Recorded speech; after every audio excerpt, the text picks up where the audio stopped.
Greetings! I've been learning watchmaking for a little over 5 months now. And here are the 5 worst practices I've recognized in myself and have had to change.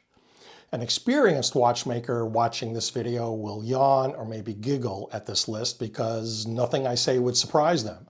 They already know all these things. And they could give me 10 other lists in addition that I'm yet to discover, I'm sure.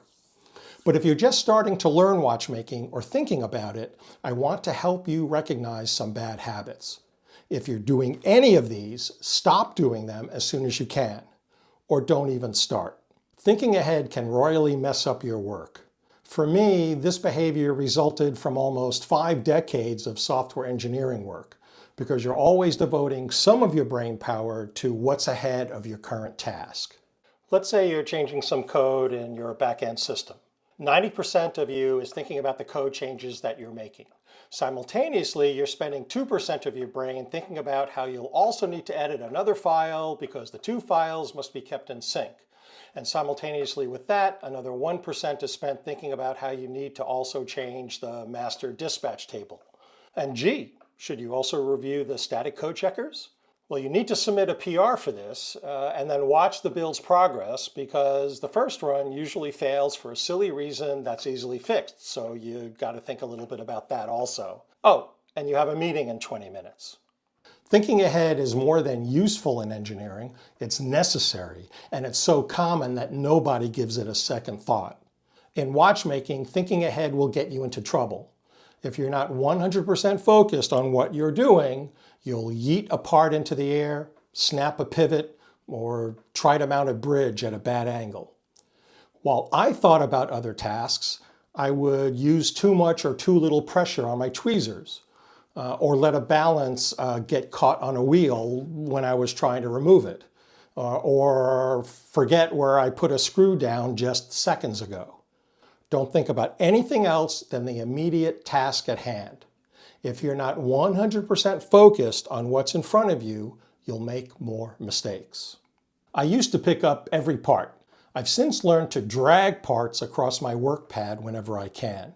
If you don't pick up a part, you can't drop it and watch it bounce off your workbench onto the floor. Or worse, hear it do that, but not know in what direction it went. Say I've assembled the next set of parts to be installed off to the side of the movement. I'll drag the next one I need over to the movement, and then I'll pick it up. I don't pick it up from wherever it is and carry it through the air over to the movement. The less time it spends in the air, the less opportunity you have to drop it. Simple. The movie Glengarry Glen Ross made a line of dialogue famous: always be closing. Well, in watchmaking, I think the line is always be dressing. When I started out, my tweezers were, of course, new and perfect. And I thought I'd dress them a couple of times a year, or when something explicitly bad happened, like I dropped them on the floor. Well, I now check my tweezers before every single work session, and I keep my dia-sharp pads close by. And I don't just mean my brass tweezers, I also check my steel tweezers. My screwdrivers have suffered about no wear so far. Maybe I've just been lucky, but I still eyeball them each time just to be sure. You'll find that tweezers that are off affect your work in 2 ways. You'll need 3 attempts to pick something up instead of just 1, and you'll flip parts into the air without warning because the tweezers will not grip them properly. And so you'll lose the parts, or you'll find them if you're lucky and then have to clean them again. All of which will cost you time and cause you stress. I dress my tweezers by examining the tips from all angles with my 4X loop. And then I file down anything that's not right until both sides look perfect and are identical. And you do it all sides. You've got the tip, you've got the outside, and then you've got the inner surfaces, which you can also do with one of these pads.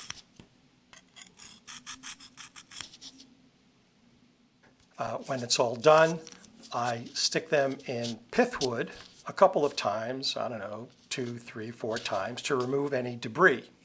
And that does the job as far as I can tell, but if I'm feeling especially obsessive, I'll also wipe them down using a Kim wipe that is soaked in isopropyl alcohol. When they're not in use, I cap them to protect the tips.